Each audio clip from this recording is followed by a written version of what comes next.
অনেক রকম ইউনিক নতুন নতুন ডিশেস এবং তার সাথে এত সুন্দর একটা ফটোজেনিক অ্যাম্বিয়েন্স রায়গঞ্জে চালু হয়ে গেল তোমাদের জন্য দ্য লাভলি হেভেন ফাইন ডাইন রেস্টুরেন্টে ঢোকার সাথে সাথে তোমাদের কিন্তু একটা নতুনত্ব জায়গার একটা ফিল আসবে, কারণ দেখো প্রত্যেকটাই কিন্তু একদম মডার্ন ডিজাইনের ডেকোরেশন এবং এত সুন্দর একটা সিটিং এরিয়া রয়েছে। ফ্যামিলি ফ্রেন্ডসদের সাথে কিন্তু হ্যাং আউট করার জন্য একটা দারুণ জায়গা হতে চলেছে। আর খাওয়া দাওয়ার কথা কি আর বলবো, দেখো ডেকোরেশন দেখিয়ে কিন্তু বোঝা যাচ্ছে যে এতটা প্রফেশনাল স্টাফ রয়েছে। আর হ্যাঁ, খুবই কিন্তু সুন্দর। আর হ্যাঁ, প্রচুর প্রচুর প্রচুর items of snacks and main course রয়েছে আমাদের লাভলি হেভেন রেস্টুরেন্টে। আমাদের প্রথমে সার্ভ করা হয়েছিল ব্লু লাগুন, যেটা একদমই কিন্তু রিফ্রেশিং ছিল, এবং তার সাথে স্টার্টার হিসেবে ছিল এত সুন্দর ভেজ পকোড়া। একটা প্লেটে করে তুলে নিলাম, আর দেখো জাস্ট টেক্সচারটা দেখো, অসাধারণ কিন্তু, তাই না? আর খেতেও কিন্তু দারুণ ছিল।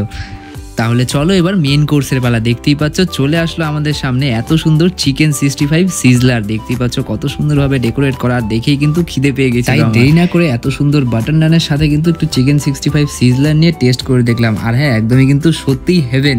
নামের সাথে রেস্টুরেন্ট কিন্তু দারুণ মানিয়েছে। লাভলি হেভেনের খাবার কিন্তু সত্যিই হেভেন। আমাদের পরবর্তী আইটেম কাশ্মীরি পোলাও। দেখতেই পাচ্ছ এত সুন্দরভাবে ডেকোরেট করা, সাথে কিন্তু আপেলও রয়েছে। ফটাফট প্লেটে নিয়ে একটু টেস্ট করে দেখলাম, আর টেস্ট সত্যিই কিন্তু দারুণ। কাশ্মীরি পোলাওয়ের নামের সাথে কিন্তু একটা ফিল আছে সত্যি। অবশ্যই কিন্তু এসে কিন্তু দ্য লাভলি হেভেনের অ্যাম্বিয়েন্স আর তার সাথে খাবার দাবার অবশ্যই কিন্তু ট্রাই করবে। আর হ্যাঁ, ঠিকানাটা বলে দিই, ঠিকানাটা হলো the lovely heaven fine dine restaurant cum cafe, Raiganj Debinagar বাজারের কিন্তু একদমই পাশে।